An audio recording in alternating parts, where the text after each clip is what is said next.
বারাসাতে একটি বেসরকারি নার্সিং কলেজ কর্তৃপক্ষের বিরুদ্ধে মদ্যপ অবস্থায় ছাত্রীদের শ্লীলতাহানি করার অভিযোগ, পাশাপাশি অনেক টাকা নিয়ে পর্যাপ্ত শিক্ষার পরিকাঠামো দেওয়া হচ্ছে না। এরকম একাধিক অভিযোগকে সামনে রেখে কলেজ চত্বরে বিক্ষোভ ছাত্রীদের। আজ এই দৃশ্য ধরা পড়ল বারাসাত নীলগঞ্জে একটি বেসরকারি নার্সিং হোমে।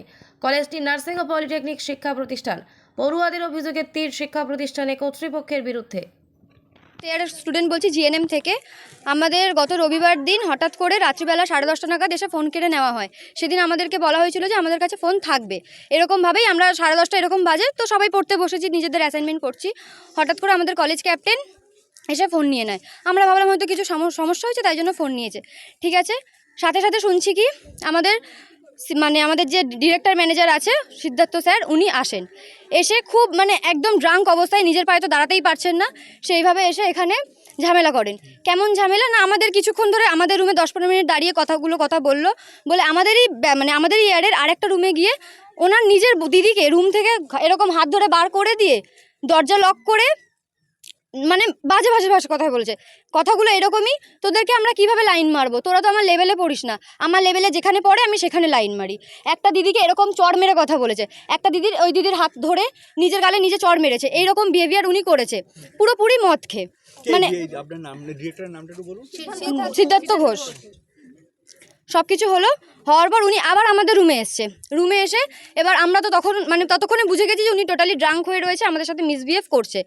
এবার ওর চেস্টের কাছে মুখ নিয়ে এসে এইভাবে দাঁড়িয়ে বলছে, নে আমি তোর এই জায়গায় আছি, এবার তুই কি বলবি বল, তোর আমি এইখানে দাঁড়িয়ে কথা বলছি, তুই কি বলবি বল। জাস্ট চেস্ট লেভেলে দাঁড়িয়ে আমি মানছি ওনার খারাপ মতলব নেই, উনি আসবেনটা কেন অত রাত্রেবেলা বিনা ইনফরমেশানে, ওরকম বিহেভিয়ার করবে কেন? 10:45 থেকে আমাদের রুমে 2টো অবধি ছিল উনি। আমরা তাও যখন অ্যাপ্লিকেশন দিয়েছি অনেকটা টাইম কমিয়ে দিয়েছে ইচ্ছা করে, কিন্তু উনি পুরো 2টো অবধি ওখানে।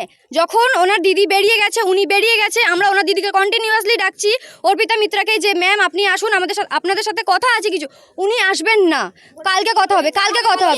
তাও কিছুক্ষণ পরে অনেকক্ষণ ধরে বলার পর আমরা কি বলছি না বলছি, এখানকার যে ওয়ার্ডেন আছে সোমাদে, সে সমানে ওনাকে হেডফোনের মধ্যে বলে যাচ্ছে যে ওরা এই করছে, ওরা সেই করছে, এগুলো ইনফরমেশন দিয়ে যাচ্ছে।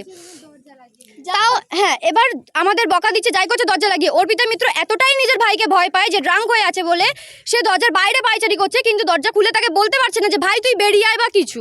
অনেকটা টাইম হয়েছে, তার এইটুকুনি বলার। তিনিও ডিরেক্টর, আমাদের হোস্টেলের ইনচার্জ তিনি, ওনার সন্তান তুল্য। আমাদের গার্জেনকে ভুল ভাল মিথ্যে কথা বলেছে, আমার কাছে রেকর্ডিংও রয়েছে এইগুলোর। এবার তারপরে আমরা যখন ম্যামকে এসে বললাম যে ম্যাম এগুলো কি ঠিক, উনি তখন বলছে দেখ উনি মানসিকভাবে অসুস্থ, এখন উনি এর আগে সুইসাইডও করেছে, চিন্তাটা নিতে পারেনি। যখন উনি মানসিকভাবে অসুস্থ, তাহলে ওনাকে এতটা বড় একটা পজিশনে বসানো হয়েছে কেন? উনি যখন মানসিকভাবে অসুস্থ, দিনে 24 ঘন্টার মধ্যে 12 ঘন্টা উনি ড্রাঙ্ক অবস্থায় থাকে। হয়ে গেল। তোমার নামটা বলো। আমার নাম ঋতিকা নস্কর, আমি প্রথমেই বলে দিয়েছি।